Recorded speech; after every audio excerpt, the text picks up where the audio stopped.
오늘 이제 유다와 다말 사건입니다. 성경을 보다 보면 설교하기가 굉장히 민망한 얘기도 참 많이 나옵니다. 특별히 이제 창세기에서 그러한데 오늘 이 38장은 수치스러운 얘기가 많이 들어있고 또 이 앞에서 요셉의 얘기를 하다가 갑자기 끊어진 듯한 그 이상한 모양새로 오늘 본문이 자리 잡고 있습니다. 엉뚱하게 왜 이런 수치스러운 얘기가 여기 들어있을까? 이야기가 쉽지는 않습니다. 37장에 마지막 그 내용이 어떤가 하면 이제 7장 36절에 보면은 그 미디안 사람들은 그를 애굽에서 바로의 신하 친위대장 보디발에게 팔았더라. 이렇게 보디발로 끝이 납니다.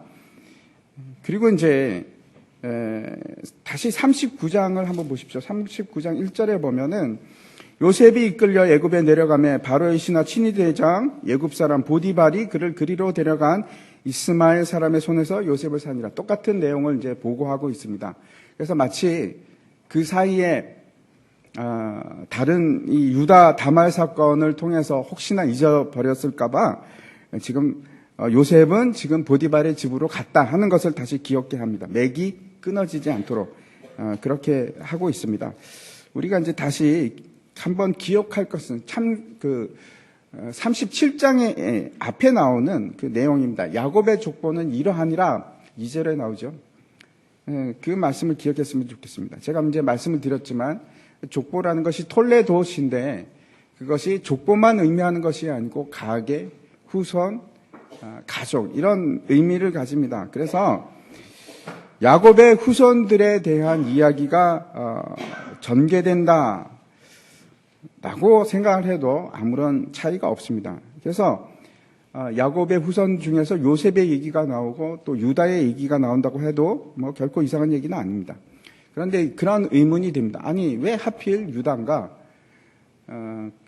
유다와 요셉 외에도 10명의 아들들이 더 많이 있는데 그 사람들 얘기는 나오지 않고 물론 이제 뒤에 가면은 야곱이 이제 그 각각의 아들들에게 축복하는 얘기가 나오긴 합니다. 근데 남은 창세기의 내용은 다른 형제들에게는 그렇게 관심이 없습니다. 오로지 요셉에게 관심이 있습니다. 요셉의 얘기가 중요한 것은 이런 의미입니다. 요셉이 아니었다면 야곱의 가족은 결코 애굽으로 가지 못했을 겁니다. 야곱의 온 가족이 애굽으로 이주를 할 수 있었던 것은 그리고 그곳에서 400년간 애굽에서 머물러 있고 그 이후에 큰 민족이 되어서 나올 수 있었던 것은 결국 그 근원이 요셉 때문입니다. 따라서 야곱에게 있어서 다시 말씀드려서 이스라엘 모든 백성에게 있어서 우리가 왜 지금 그 독자들 이 1차적인 독자들이 볼 때 우리가 왜 애굽에서 나오게 되었는가 왜 우리가 애굽으로 들어갔는가 하는 그 근원을 알기에 위해서는 요셉이라는 인물이 반드시 이야기가 되어야만 합니다. 너무 중요합니다. 그리고 유다가 다른 형제들보다 중요한 이유는 뭔가? 우리가 잘 알고 있습니다. 유다 가문을 통해서 예수 그리스도가 이 땅에 오셨기 때문에 그렇습니다. 그래서 이 유다 다말 사건은 1차적으로 어떻게 해서 유다의 자손이 예수 그리스도와 연결이 되는가 하는 것을 분명히 밝히는 중요한 사건입니다. 만약에 이 사건이 기록이 되어 있지 않는다면 우리가 이제 마태복음 1장을 읽으면서 이 다말이 누군가 의문을 가질 수밖에 없을 겁니다. 전혀 알 수 없을 겁니다. 그렇지만 이 유다 다말 사건을 통해서 다말이 이런 여자였고 이런 스토리가 있었구나 하는 것을 우리가 알 수 있습니다. 두 번째는 유다 지파와 그다음에 요셉의 아들 중에서 두 아들이 있는데 에브라임 지파는 굉장히 중요한 위치를 차지하고 있습니다. 나중에 이스라엘이라는 왕국을 이룰 때 중요한 두 축이 되는데 유다는 결국 이스라엘 왕위를 쭉 이어가는 그리고 예수 그리스도까지 이르게 하는 다윗의 왕조를 이루게 됩니다. 그것이 유다로부터 나옵니다. 그래서 중요합니다. 그리고 에브라임 지파는 유다를 제외한 나머지 지파의 대표성을 가지고 있습니다. 그래서 에브라임 지파를 주축으로 해서 북이스라엘이라는 그 왕국이 형성이 됩니다. 그래서 당연히 창세기는 두 아들 유다와 그다음에 유다의 형제 요셉의 이야기를 중요시 여길 수밖에 없습니다. 그래서 우리가 이해할 수 있는데 창세기는 결국 그 나머지 부분에서 누가 핵심적인 사람이 되는가? 예, 요셉입니다. 요셉 때문에 애굽으로 갔구나 하는 이야기가 나머지 부분에 있습니다. 그런데 창세기를 지나서 우리가 계속 성경을 보다 보면 훨씬 더 중요한 인물이 누군지 깨닫게 됩니다. 누굽니까? 유다입니다. 창세기의 나머지 부분은 요셉이 그 키맨 역할을 하는데 성경의 나머지 부분의 키맨, 핵심적인 임무를 하는 사람은 누군가? 유다입니다. 그래서 유다를 소개하지 않을 수가 없습니다. 물론 이제 역사적으로나 성경적으로 이렇게 중요한 이유들이 있지만 그것이 다인가? 그렇지 않습니다. 하나님께서 분명히 이 수치스럽고 입에 담기도 힘든 시아버지와 며느리 사이의 관계를 통해서 아이가 태어난 거에 대해서 말씀하시면서 우리에게 뭘 얘기하고 있냐면 치명적인 우리의 죄악들에 대해서 직면하게 하십니다. 그리고 죄를 벌하시는 무서운 하나님의 모습을 보여주시고 그러나 그 속에서도 언약의 약속을 끝까지 보존하시는 하나님의 신실하신 하나님의 은혜를 우리가 발견하게 됩니다. 오늘 본문의 38장 사건을 정리한다면 이런 겁니다. 결국 유다가 결혼을 한 이야기인데 결혼해서 3명의 아이를 낳습니다. 그리고 그 중에 첫째 아들을 위해서 며느리 다말을 데리고 와서 이제 결혼을 시키는데 두 아들이 죽습니다. 그리고 며느리 다말은 시아버지를 속여서 결국 둘 사이에 쌍둥이를 낳게 되었다. 시아버지와 며느리 사이에 쌍둥이를 낳게 되었다 하는 이야기가 오늘 38장 전체의 얘기입니다. 그렇다면 먼저 우리가 좀 생각해 볼 것은 유다는 이때 손자를 봤는데 그렇죠. 손자를 본 거, 자기 아들이지만 사실 그걸로 따지면 손자뻘입니다. 어떻게 되었을까? 손자를 낳을 만한 나이가 되었을까? 제가 나이를 한번 궁금해서 계산을 해봤습니다. 아브라함은 우리가 잘 알고 있듯이 몇 세 아이를 낳았습니까? 100세에 이삭을 낳았습니다. 그러면 이삭은 쌍둥이 형제 야곱과 에서를 낳을 때 그때 나이가 몇 살이었을까요? 여러분 기억나십니까? 60세였습니다. 많은 나이입니다. 그리고 더한 것은 야곱은 이제 밧단 아람으로 가서 결혼을 하고 아이들을 쭉 낳는데 결혼을 했을 때 그 나이가 몇 세가 되었을까요? 맞습니다. 84세입니다. 77세에 밧단 아람으로 떠나서 7년 동안 봉사를 하고 아내를 얻고 결혼을 했을 때가 84세입니다. 그리고 유다는 4번째 아들입니다. 그렇다면 유다를 낳을 수 있는 가장 빠른 야곱의 나이는 88세입니다. 그렇죠? 연년생으로 4번을 낳았다고 하더라도 88세입니다. 88세에 낳은 아이가 유다인데 빠르게 잡았을 때 다시 이제 가나안 땅으로 돌아왔을 때는 그렇게 이제 뭐 할아버지, 아버지가 다 늦은 나이에 결혼을 하고 아이를 낳았는데 결혼 주기가 굉장히 빨라집니다. 요셉이 꿈을 꾸고 그 꿈 때문에 애굽으로 이제 붙들려서 팔렸을 때가 17세입니다. 그러면은 그때 유다의 나이는 최대한으로 잡으면 몇 세가 되는가 하면은 28살입니다. 몇 살 차이가 납니까? 11살 차이 정도 나죠. 그리고 그러면 요셉이 이제 나중에 애굽으로 가서 성공을 하고 국무총리가 되었을 때 나이가 몇 살이었는가? 형들을 다시 부를 때 나이가 39살입니다. 그러면은 그때 유다의 나이는 몇 살이었을까요? 최대로 잡으면 11살이 많으니까 50입니다. 50. 근데 50일 때 벌써 손자뻘이 지금 사실은 자기 아들이기는 하지만 잘하고 있는 겁니다. 굉장히 많이 컸을지도 모르겠습니다. 그럼 도대체 이게 어떻게 된 건가? 그렇죠. 분명한 것은 야곱이 결혼했을 때는 20대 초반이거나 아니면 10대 후반에 결혼을 했을 것이다 하는 추측을 할 수 있고 그 다음에 그 아들도 첫 번째 엘도 결혼을 굉장히 빨리 했을 것이다 하는 생각을 할 수 있습니다. 얼마 전에 제가 이제 식당에서 외국인들을 만났는데 얘기를 하는 거 듣다가 제가 궁금해졌습니다. 그래서 이제 뭐 물어보고 서로 얘기를 했는데 중앙아시아에서 온 이제 우리나라에서 일하시는 분들입니다. 근데 그분이 이제 우리 둘째 딸을 딱 보더니 제가 보기에는 그 사람 나이가 뭐 아주 젊어 보이는데 아직도 청년같이 보이는데 그분이 하시는 말이 자기 손녀가 이 정도 된다는 겁니다. 그래서 아니 나이가 어떻게 되시는데 그랬더니 41살인가 그랬어요. 근데 손녀가 7살이랍니다.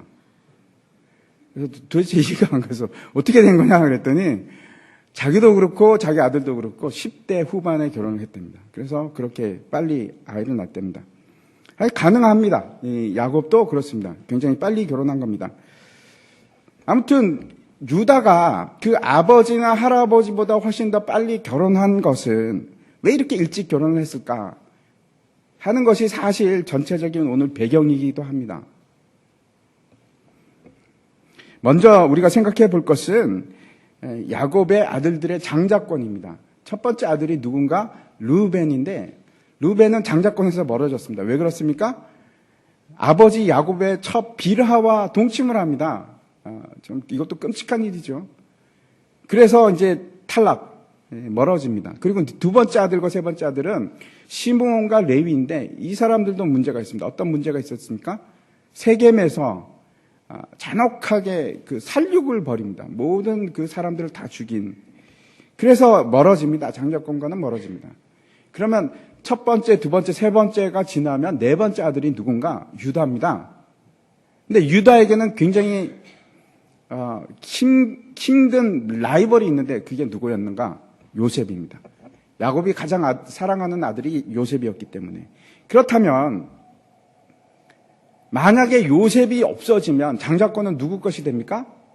유다 것이 됩니다. 장자권을 가질 수 있는 아주 유리한 상황이 되었습니다. 왜? 요셉은 이제 팔려갔으니까. 보디발로 팔려갔으니까. 그러면 유다는 어떤 사람일까요? 여러분, 유다 하면 이름은 찬양이라는 뜻입니다. 근데 유다가 어떤 사람일까? 착실하고 괜찮은 사람인가? 오늘 본문을 여러 번 읽어보면 그런 것 같지 않습니다. 오히려 어떤 스타일인가 하면 우리 식으로 얘기하자면 친구들 좋아하고 돌아다니면서 술 마시고 여기저기 기웃거리고 그런 사람인 것처럼 보입니다. 1절 한번 보도록 하겠습니다. 같이 한번 읽도록 하겠습니다. 시작. 그 후에 유다가 자기 형제들로부터 떠나 내려가서 아둘람 사람 히라와 가까이 하니라. 원래 이제 야곱과 그 형제들이 살고 있던 곳은 어딘가 하면 헤브론이라는 곳입니다. 그런데 그것을 떠나서 집을 떠나서 유다가 돌아다니기 시작하는데 그가 갔던 곳이 어딘가 하면 아둘람이라는 곳입니다. 그렇게 뭐 멀지는 않습니다. 한 20km, 30km 정도 떨어진 곳인데 그곳에서 친구를 사귀입니다. 가나안 사람 친구인데 아둘람 사람인데 이름이 히라라는 사람입니다. 아마 거기서 방탕한 생활을 했던 것 같습니다. 술 마시고 뭐 이렇게 살아갔던 것 같습니다.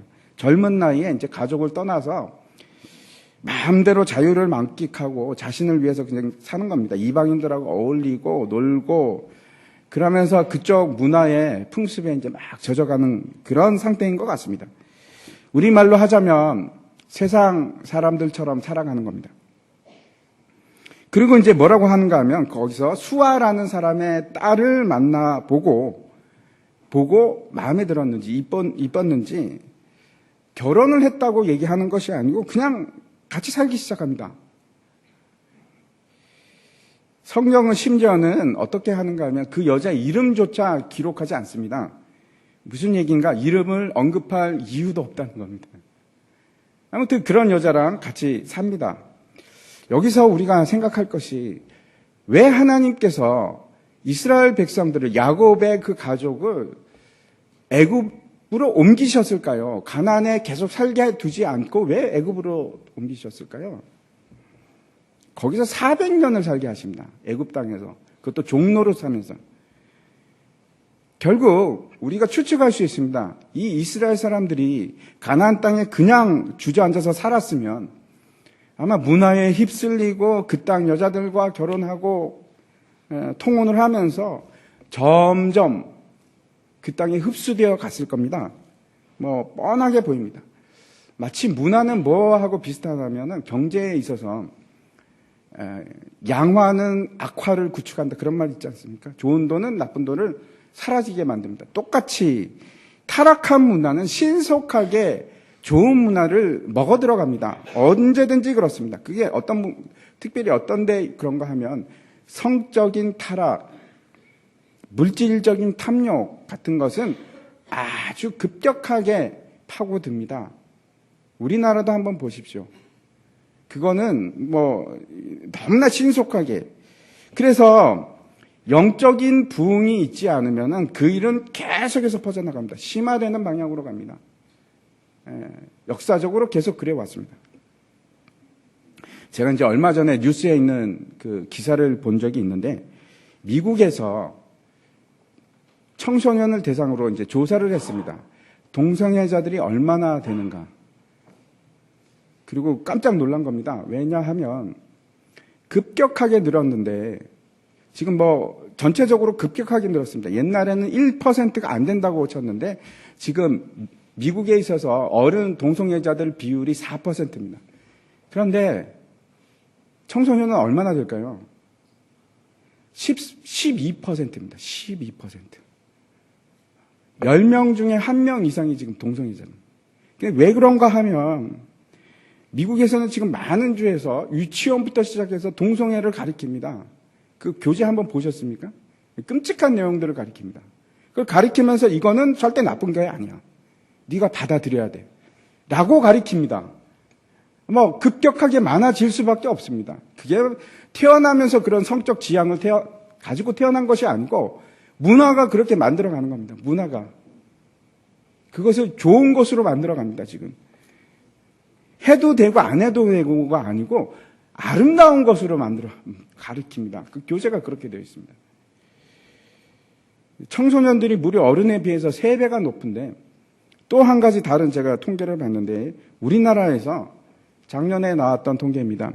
10대에서 에이즈 환자가 급격하게 늘었습니다. 에이즈는 지금 우리나라에서는 다른 경로가 없습니다. 100% 동성애 때문에 생깁니다. 근데 10대가 그렇습니다. 5배가 늘었습니다. 심각한 상황입니다. 근데 이런 문화, 도박이라든지 이런 성적인 타락 같은 거는 아주 급격하게 전파됩니다.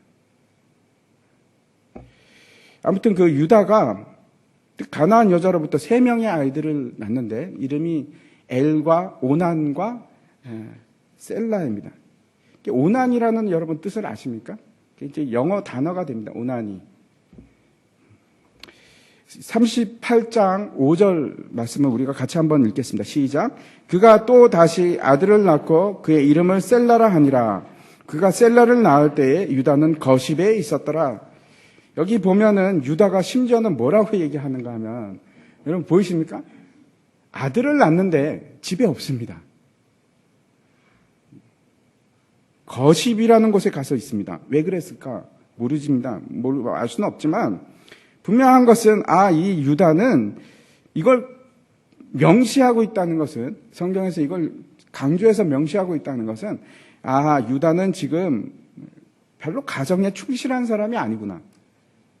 그런 느낌을 주게 합니다. 그리고 이제 세월이 흘러서 엘이 이제 커 가는데 유다가 며느리를 데리고 옵니다. 다말이라는 며느리감을 데리고 옵니다. 6절과 7절 한번 보여주십시오. 같이 한번 읽겠습니다. 시작. 유다가 장자 엘을 위하여 아내를 데려오니 그의 이름은 다말이더라. 유다의 장자 엘이 여호와가 보시기에 악함으로 여호와께서 그를 죽이신지라. 여기서 어떤 뉘앙스가 풍기고 있는가 하면, 엘이 마치 아직도 어린 것 같은데, 결혼할 기는 아직 멀은 것 같은데도 불구하고 마치 아버지 유다가 강요에 의해서 결혼을 한 것 같은 그런 인상을 줍니다. 왜 그랬을까? 어쩌면 유다가 이 엘 그냥 두면 안 되겠는데, 빨리 장가라도 보내야겠는데 라는 생각을 했을지도 모르겠습니다. 그래서 아무튼 결혼을 시킵니다. 빨리 시킵니다. 그런데 갑자기 놀라운 사건이 일어납니다. 그게 뭔가, 어떤 이유인지 전혀 이야기하고 있지 않지만 뭐라고 하는가 하면 하나님께서 보시기에 악함으로 그 애를 죽여버리십니다. 직접 죽였다는 기록은, 하나님께서 직접 죽였다는 기록은 성경에서 여기가 처음 나오는 곳입니다. 도대체 무슨 일이 있었을까? 왜 어떤 악한 일을 했기 때문에 그랬을까? 뒤에 오난을 보면 우리가 추측을 다시 할 수 있습니다. 이것도 성적인 문제입니다. 전반적으로 오늘 38장은 처음부터 끝까지 그 배경으로 성적인 문제가 깔려 있습니다.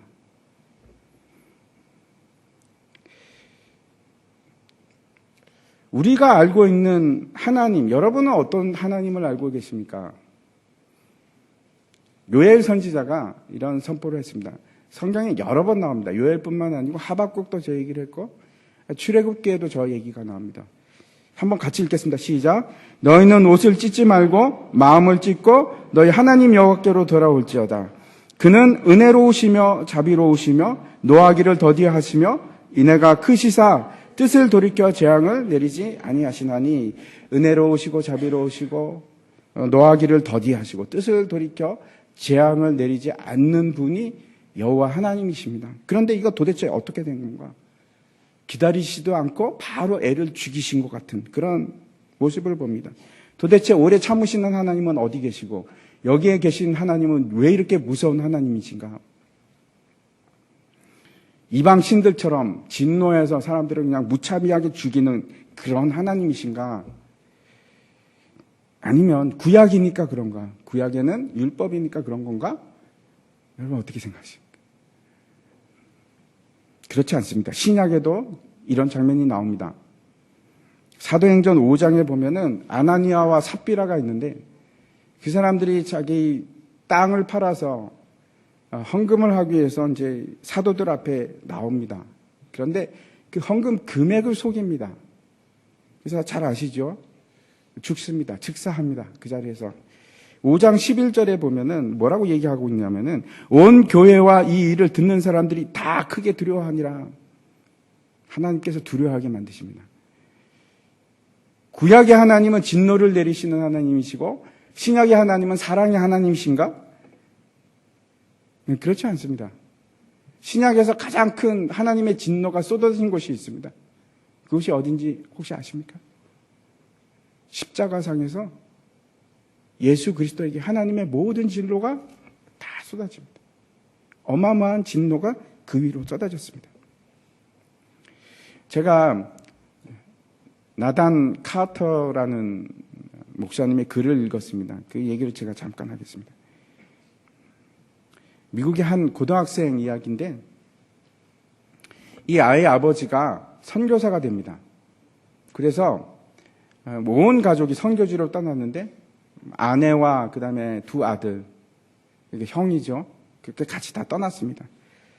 그리고 이제 그곳에 가서 아버지가 이제 복음을 전하고 교회 개척 사업을 돕는 일에 이제 헌신합니다. 그렇게 하는데 그런데 이제 나중에 밝혀지게 되는데 어떤 일이 있었는가 하면 그 아버지가 인터넷 그 사이트에서 어떤 짓을 했는가 하면 미국에 있는 남자와 성적인 채팅을 합니다.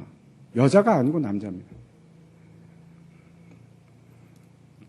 그러다가 어느 날 아버지가 아무도 모르게 은행에 있는 돈을 탈탈 다 털어서 찾아가지고 비행기를 타고 뉴욕으로 가버립니다. 돈은 하나도 없고 남겨진 그 가족이 여러분 그 상황을 이해하겠습니까? 선교사였는데 남자와 눈이 맞아서 달아난 겁니다. 돈을 자기 가족 다 팽겨치고 선교지에 팽겨치고 그래서 돈이 없어서 그 가족은 이러지도 못하고 떠나지도 못하고 거기에 남아있고 그 하던 교회 개척 사업은 뭐 시험에 들죠. 그 일을 하는 사람이 그런 사람이었으니까. 회의에 빠지고. 아이들이 그렇게 하는 겁니다, 이제. 과연 하나님은 살아계신가? 내가 믿던 그 하나님이 진짜가 맞는가? 어떻게 이룰 수가 있지?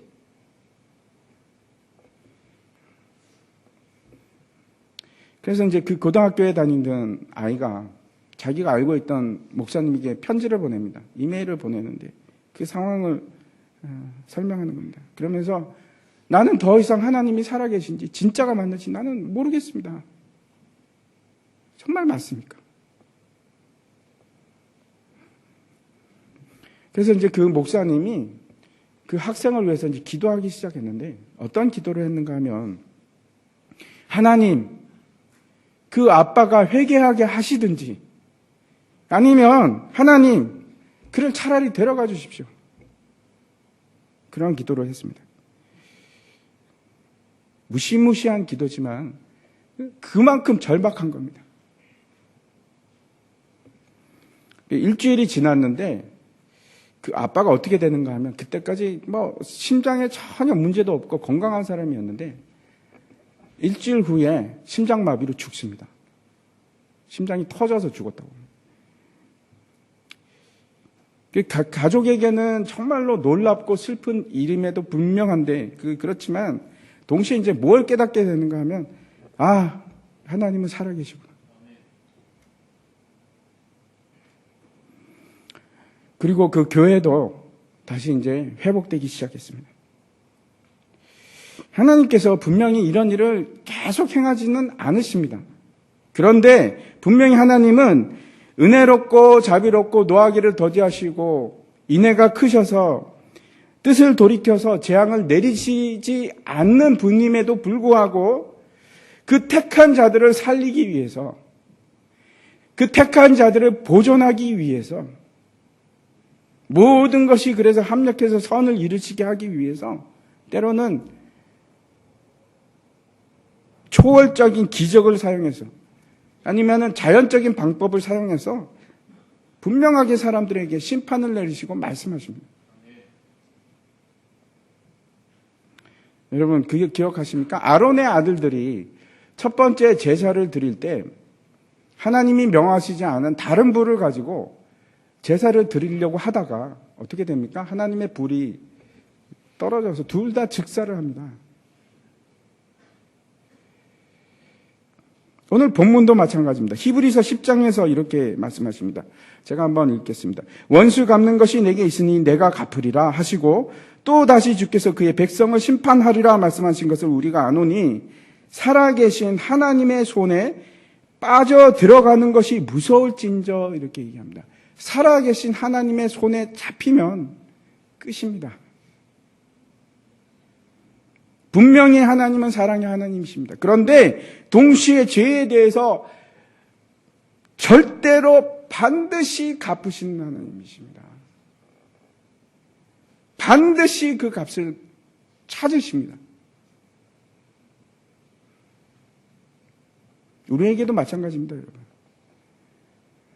우리가 예외가 아닌 게 아닙니다. 두 번째 아들은 오난입니다. 그런데 이 두 번째 아들을 통해서 우리가 이제 첫 번째 아들에 대해서 다시 생각할 수 있는데 이 첫 번째 아들의 죄가 뭔가? 당시 이제 문화가 어떤 건가 하면 형사 취수제입니다. 형이 죽었을 때 형수를 아내로 대신 취해서 형수와 결혼을 하는 겁니다. 그래서 이제 아들을 낳게 되면 내 아들이 되는 게 아니고 형의 대를 잇는 아들로 그렇게 됩니다. 그게 형사 취수제인데 계대 결혼이라고도 합니다. 근데 이것이 전 세계적으로 그러니까 보편화되었을 때입니다. 여러분 아십니까? 우리나라에서도 고대에 이런 풍습이 있었습니다. 계대 결혼이 있었습니다. 대를 잇는 것이 그렇게 중요합니다. 레위기에 보면은 이 제도를 명문화하고 있는데 율법으로 정하고 있는데 왜 그런가 하면 언약의 관점으로 바라본다면 만약에 아브라함과 이삭과 야곱에게 자손에게 복을 주셔서 그 자손이 하늘의 별과 같이 많아지고 그리고 그 자손들을 통해서 세계 만민의 복이 되는 그 언약의 말씀을 주셨는데 생각해 보십시오. 그 자손이 끊기면 그게 복이 됩니까? 아니요. 복이 아니고 저주입니다. 그래서 반드시 그 계보를 이어가야 되는 겁니다. 성경에서 톨레도시 그렇게 많이 나오는 이유가 있습니다. 너무나 중요한 겁니다. 하나님의 언약의 말씀은 그 계보를 통해서 결국 누가 오십니까? 예수 그리스도께서 오십니다. 그것이 우리의 복인데 그것이 이어지는 것이 우리에게 복인 겁니다. 아브라함에게 복이고 이삭에게 복이고 야곱에게 복이고. 그래서 이거는 자손을 이어간다는 것은 장자권 얘기만 있는 것이 아니고 굉장히 중요한 문제입니다. 단지 자녀를 잇는 차원이 아니고 이거는 하나님의 언약의 말씀을 근본적으로 신뢰의 문제와 그 다음에 축복의 문제입니다. 아무튼 이 형이 죽었기 때문에 유다가 오난에게 그럽니다. 야, 네가 들어가서 형수 다말에게 들어가라. 이렇게 명령을 합니다. 그런데 이제 문제는 오난은 형수를 통해서 아들을 낳는 걸 전혀 원하지 않는 겁니다. 9절과 10절 한번 보도록 하겠습니다. 같이 한번 읽겠습니다. 시작. 오난이 그 씨가 자기 것이 되지 않을 줄 알므로 형수에게 들어갔을 때에 그의 형에게 씨를 주지 아니하려고 땅에 설정하매 그 일이 여호와가 보시기에 악함으로 여호와께서 그도 죽이시니라고 되어 있습니다. 그도 죽이시니라고 함으로써 우리가 엘도 비슷한 그런 성적인 범죄를 저질렀구나 하는 것을 우리가 알 수 있습니다. 만약에 오난이 들어갔을 때 형수가 아이를 낳게 되면 그 아들은 누구 겁니까? 자기 게 아니고 형 엘의 자손이 됩니다. 그래서 장자권은 누구한테 가느냐? 형에게 갑니다. 그래서 이제 씨를 형수에게 주지 않기 위해서 땅에다가 설정을 했다 이렇게 합니다. 그런데 여기서 중요한 것은 뭔가 하면 번역상으로는 전혀 나타나지 않았는데 원문상으로 어떤 말인가 하면 그는 임신을 원하지는 않았지만 지속적으로 형수의 방에 들어가는 그래서 즐겼다 하는 그런 내용을 가지고 있습니다. 무슨 말인가? 이기심 때문에 그러지는 않았지만 그가 원하는 것은 육체적인 쾌락이었습니다. 놀랍죠? 자기 이기심을 위해서 그것만을 채우는 사람입니다. 근데 그걸 하나님께서 뭐라고 얘기하냐면 이를 악하게 여기셨다라고 하는 겁니다. 하나님께서 주신 성을 거룩하게 여기지 않을 뿐더러 그가 지금 사람들을 속입니다. 그 일을 통해서 사람들을 속이고 오난은 다말을 이용하는 겁니다. 이용할 뿐만 아니고 지금 더 중요한 사실이 뭔가 하면 형의 그 계보를 지금 다발을 통해서 이어가야 할 형의 계보를 지금 지워나가는 겁니다. 죽여나가는 겁니다. 그래서 설정했다 하는 뜻이 어떤 뜻인가 하면 진멸시키다 그런 뜻입니다. 진멸시키다. 형의 계보를 지워나가는 겁니다. 그게 악한 겁니다. 만약 형수가 아들을 낳으면 그것이 형의 아들이 되고 그리고 자기는 아무것도 없고 그게 싫었을 뿐만 아니고 자기는 육체를 즐기고 있으면서 의무는 전혀 하지 않는 것. 그걸 하나님께서 악하다고. 그런데 어쩌면 이 오난의 관점이 지금 우리 사회의 풍배에 있는 그 성을 바라보는 관점과 똑같지 않을까 이런 생각을 합니다. 즐기는 겁니다. 오난이 죽고 나서 그 다음 차례는 누군가 하면 셀라인데 그런데 유다는 이제 다말에게 뭐라고 얘기하는가 하면 셀라가 장성하기까지 너는 수절하고 너희 집에 가 있어라. 아버지 집에 가 있어라. 이렇게 얘기합니다. 근데 그 마음속에 품고 있는 것은 성경에서 뭐라고 얘기하냐면 셀라도 그 형처럼 죽을지도 몰라. 내가 아들을 다 죽일 수는 없지 하는 생각입니다. 무슨 말인가? 다말은 저 여자는 사람을 잡는 여자야. 같이 살면 안 돼. 하는 생각입니다. 유다가 했던 행동은 자기만을 여기서 똑같습니다. 자기만을 위한 이기적인 생각을 가지고 있었고 지금 더 문제는 뭐냐면 하나님의 계획이 지금 사라지고 있는 겁니다. 하나님의 계보가 지금 허물어지고 소멸되고 있는 겁니다. 마치 지우개로 지워지듯이.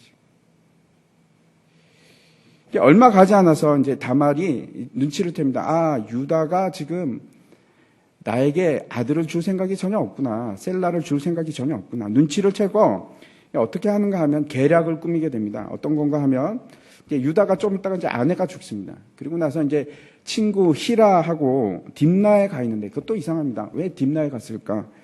아무튼 거기 가 있는 동안에 유다가 이제 다말이 이제 계획을 세웠는데 창녀의 복장을 입고 그 다음에 유다를 기다리고 이제 문 앞에 서 있다 이렇게 되어 있습니다. 앉았다 이렇게 되어 있습니다. 그런데 성경에는 에나임 문에 앉아 있었다라고 되어 있는데 이건 특별한 의미를 가집니다. 이게 왜 그런가 하면 그냥 문이 아니고 이거는 신전문입니다. 신전문.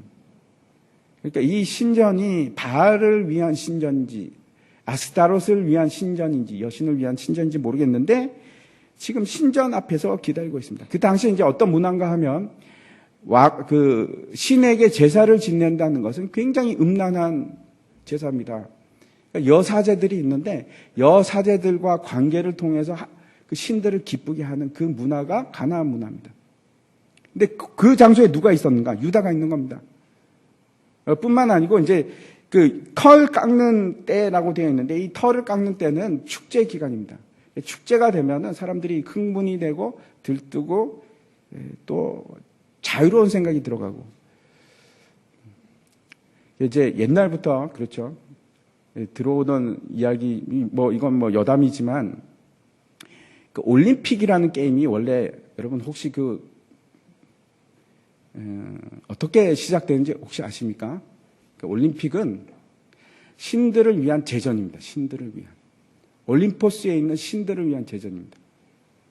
근데 거기서 이루어지는 육상 경기를 비롯해서 이제 운동 경기지만 언제나 올림픽 경기가 열릴 때는 굉장히 음란해집니다. 문화가. 아무튼 그런 상황에서 유다가 이제 그 신전 앞에 지나가다가 창녀가 있네. 얼굴을 가리고 있는데 그리고 나서 이제 제안을 합니다. 나랑 같이 자자. 그래서 이제 그 합의를 보는데 그 가격을 어떻게 하냐면 염소 한 마리, 염소 새끼 한 마리로 정합니다. 그리고 나서 같이 잠을 자고 나서 이 다말이 이제 뭘 요구하는가 하면 안 가지고 있는 겁니다. 지금 염소 새끼가 없어요. 그래서 뭐라고 얘기하냐면은 그 대신 당신의 도장과 끈과 그리고 지팡이를 주십시오. 이렇게 얘기를 합니다. 징표로. 그래서 나중에 이제 돈을 주십시오. 이렇게 되는 거죠. 그렇게 하고 나중에 이제 유다가 막 찾아 나섭니다. 그런데 다시는 그 창녀들을 찾을 수가 없었습니다. 다말은 이제 그리고 나서 3개월 있다가 임신을 하게 되는데, 그러니까 임신이 드러나기 시작하는데 사람들한테 그 소문이 퍼져서 결국 유다의 귀에까지 들어오게 됩니다. 그래서 그때 유다의 첫 번째 반응이 뭔지 뭐라고 하는가 하면은 유다의 반응이 뭐냐 하면 그를 끌어내어 불사르라 이렇게 얘기합니다. 놀랍지 않습니까? 자신은 창녀를 지금 돈으로 주고 산 사람인데도 불구하고 그런데 다말에게는 전혀 다른 기준을 제시합니다. 너는 지금 수절해야 되는데 불태워서 죽여버릴 거야 이겁니다. 다말이 끌려갑니다. 죽으러 끌려갈 때 어떻게 하냐면은 극적으로 지금 뭐 전체적인 내용에서 얘기하고 있지는 않지만 그 내용이 그렇습니다.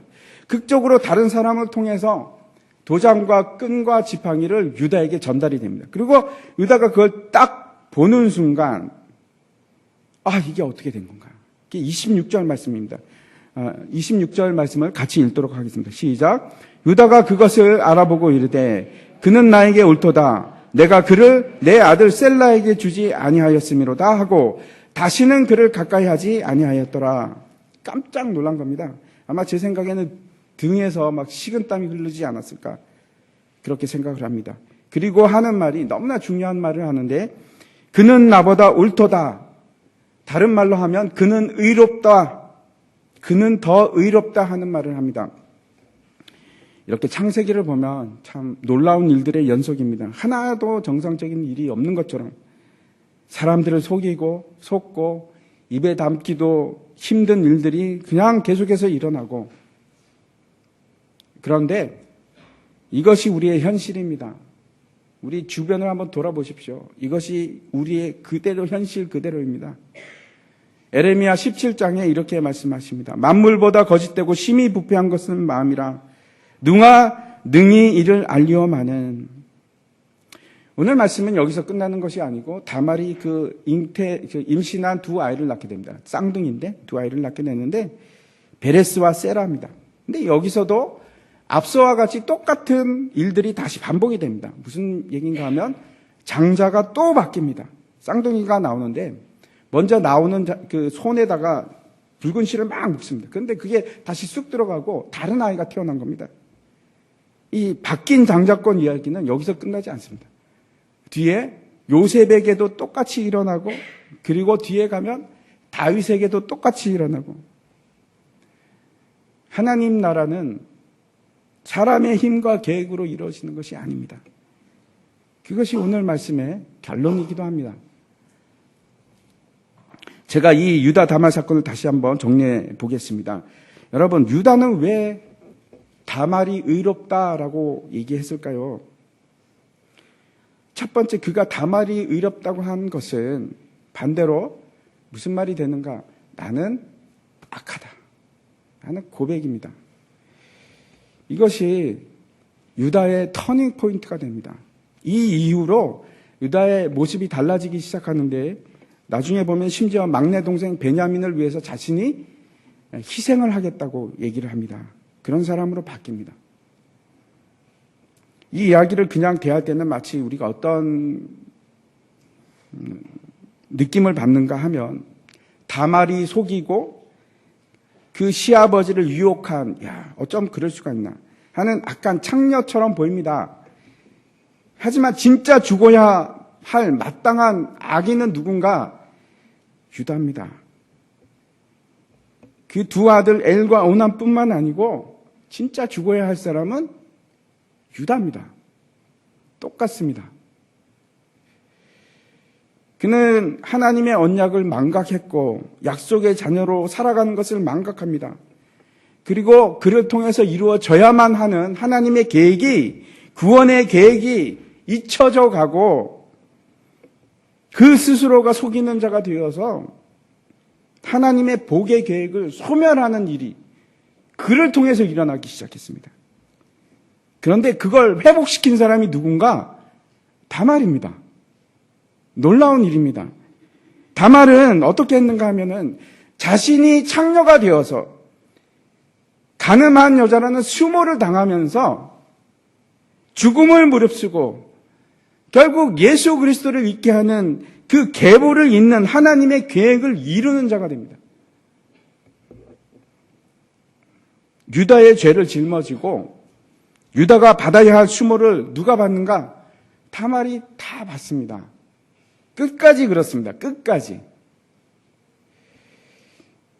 그 다말이 우리에게 보여주는 모습이 바로 예수 그리스도의 모습입니다. 실제 죽어야 할 죄인은 우리들입니다. 그런데 누가 죽었는가? 우리 대신 수모를 누가 받았는가? 예수 그리스도가 십자가상에서 그 수모를 다 받으시고 우리를 위해서 죽으시는 겁니다. 근데도 불구하고 우리는 여전히 아주 당당하게 유다처럼 살아갑니다. 당당하게.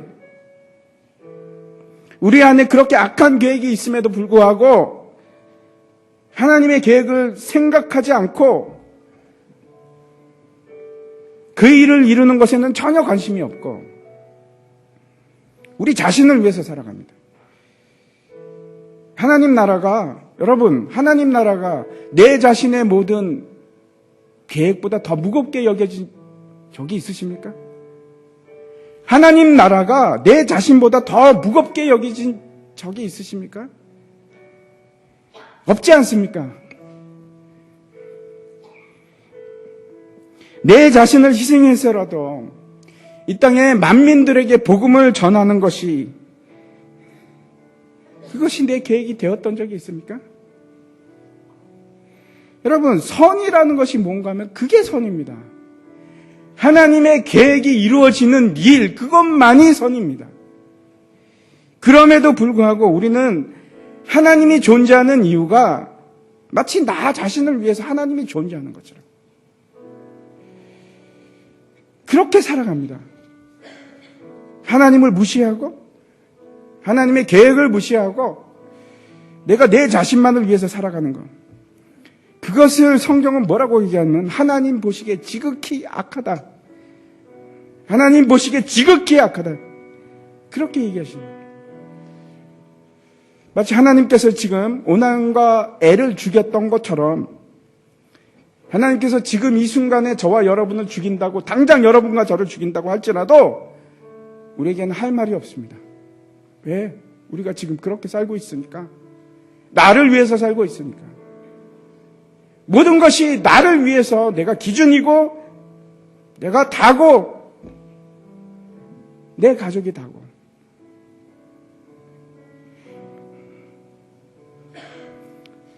그런데 하나님께서 그 유다를 살리셨습니다. 다말을 통해서 그 유다를 살리셨습니다. 그리고 여러분, 저와 여러분을 하나님께서 예수 그리스도를 통해서 살리셨습니다. 유다가 뭐 잘한 게 하나라도 있습니까? 한번 보십시오. 단 하나라도 잘한 것이 있습니까?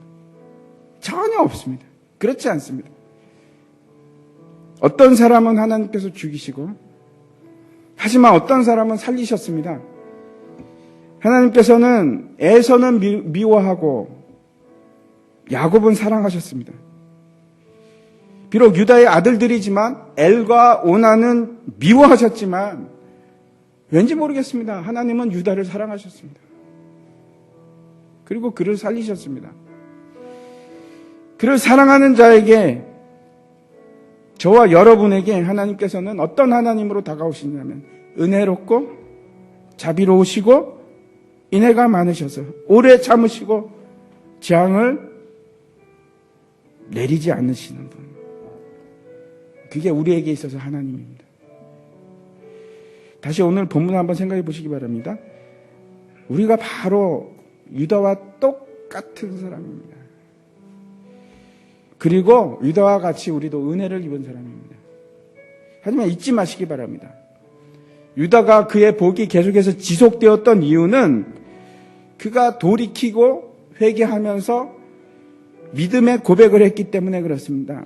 내가 옳은 것이 아니고 그가 옳습니다. 내가 옳은 것이 아니고 예수 그리스도만 옳습니다. 그것이 유다의 고백입니다. 오늘 우리 가운데 유다와 같은 고백이 있기를 바랍니다. 예수 그리스도는 의로우십니다.